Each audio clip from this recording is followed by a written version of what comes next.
then naturally when the machine will move, friction will be produced, friction will increase the heat of the machine and the oil can catch fire.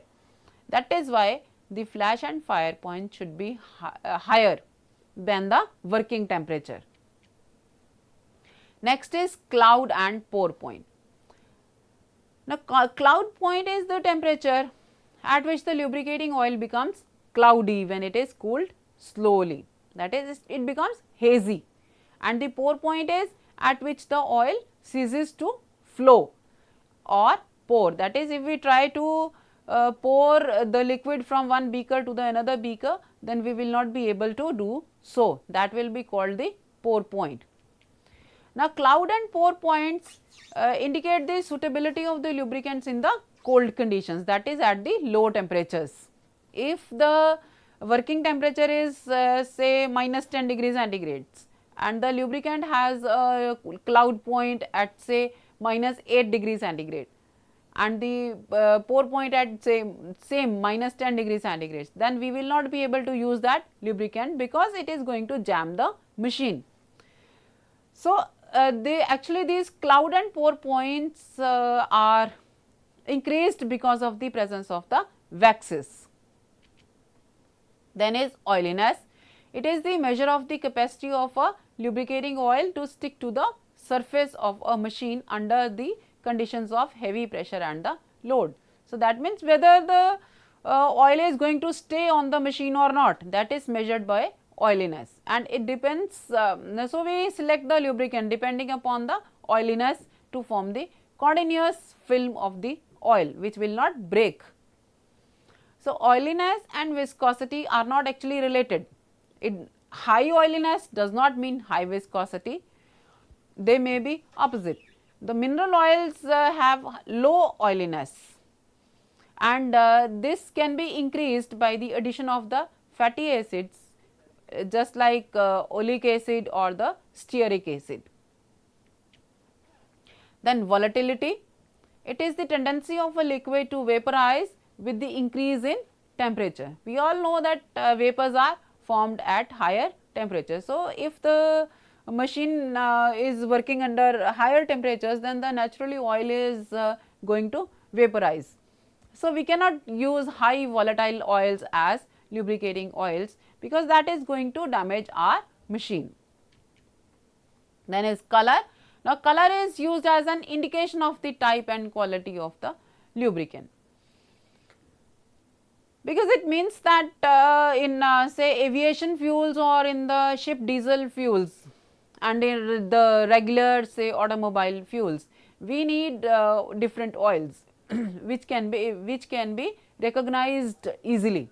Now, these can be recognized easily only after say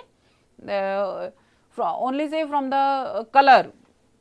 So, color coding ensures the use of the proper application and as a leak detection aid for the consumer.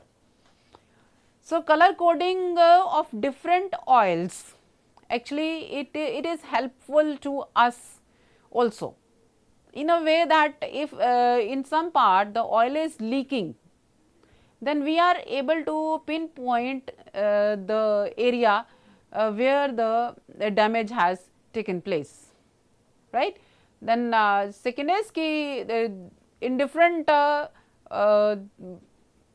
machines we are going to use the different types of the oils. So, color coding helps to make sure that we are using the correct correct lubricating oil in the machines. Then is emulsification. It is the property of oil to get immediately mixed with water, forming a colloidal solution called emulsion. So, emulsion is actually the mixing of the oil with the water. The emulsion so formed has the tendency to absorb the dust particles and the foreign matter. Therefore, we do not need emulsification of the oils actually. Now, these solid particles actually increase the abrasion of the surface, and this spoils the lubricating effect, and therefore, damage of the machine takes place, and we do not need that. Now, are the chemical properties. First is the total acid number. Total acid number is defined as the number of milligrams of potassium hydroxide required to neutralize the free acid in 1 gram of the oil. So, total acid value is actually that is the how much of the potassium hydroxide, that is a base, is needed to react with the acid present in the oil. So, it is type of a neutralization reaction, because the presence of the acids is going to increase the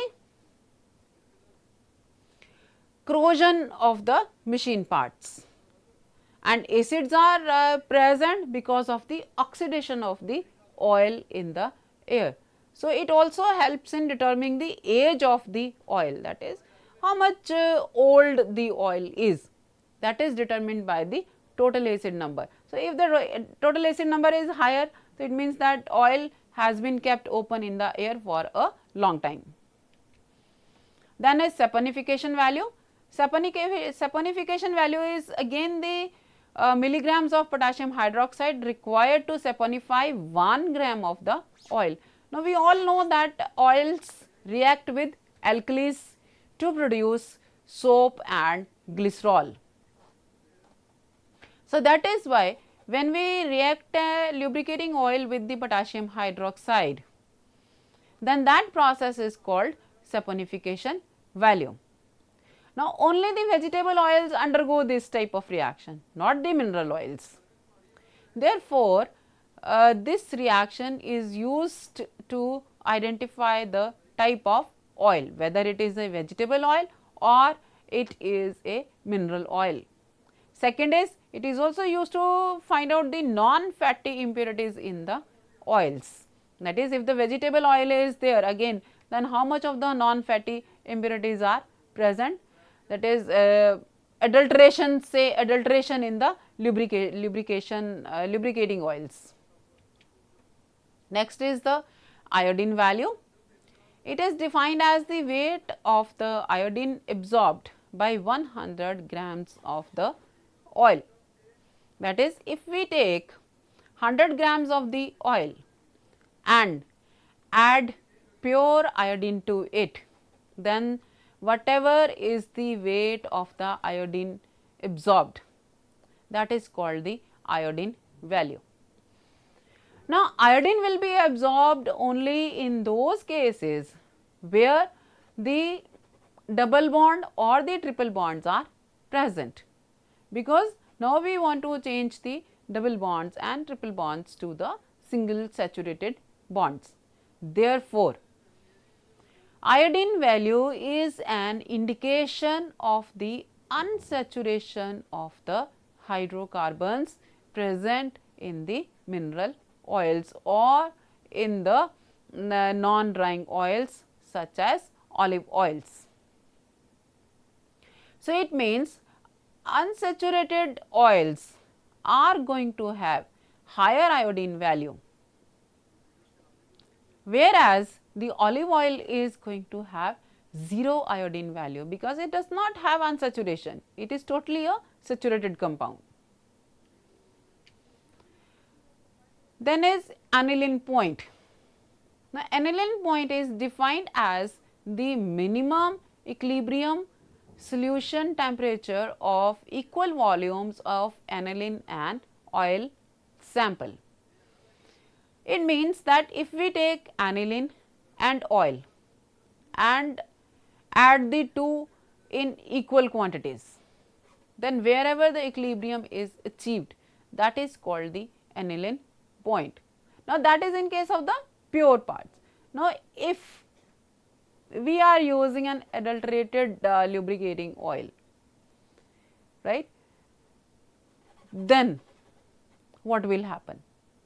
Then it will tell us the deterioration of the lubricating oils in contact with the rubber parts such as packings or the oil sealings. Now, packings and oil sealings are made of rubber, and these are used within the machine parts for as a sealant. Now, if we are going to apply the lubricating oil over there, then it is going to react with those rubber parts. Now, if the aniline point is higher, then it means that lubricating oil is going to easily react with the rubber, and if the aniline point is lower, then lubricating oil is not going to react with the rubber. So, higher aniline point means the higher percentage of the aliphatic hydrocarbons, and the low aniline point means the no aliphatic hydrocarbons, but the aromatic hydrocarbons. Then we have the precipitation number. Now, it is the percentage of the asphalt present in an oil.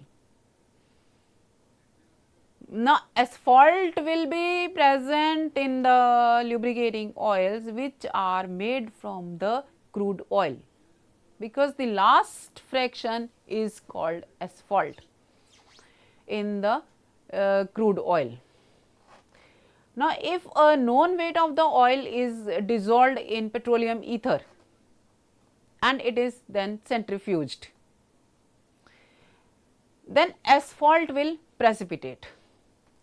Now, this asphalt is filtered, then washed, and then dried, and then measured. This determines the percentage of the asphalt present in the lubricating oil. If the quantity of the asphalt is higher, then the lubricating oil is of no use to us, because the asphalt is going to deposit on the moving parts and damage the machine slowly and slowly.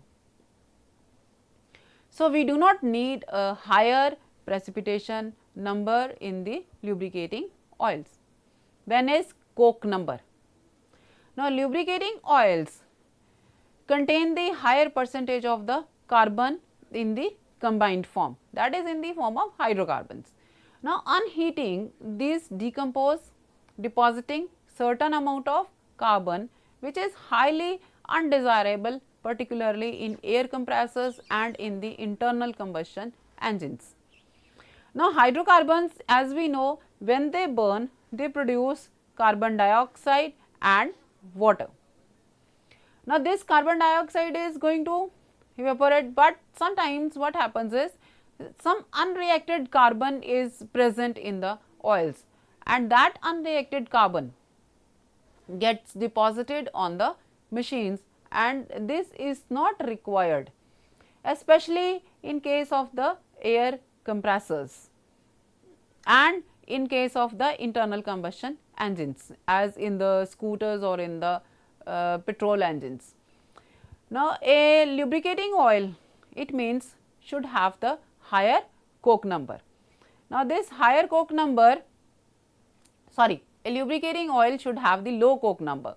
Low coke number means less percentage of carbon. Now, how do we determine this low coke number?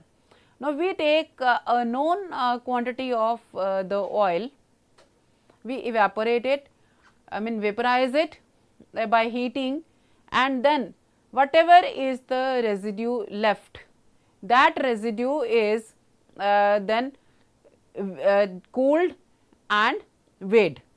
Now, this residue is then seen against the total weight of the oil taken and the percentage calculated by multiplying it with 100. So, this determines the coke number. So, in this way these are the properties and applications of the lubricants which determine which type of lubricant should be selected for our machine. Thank you so much.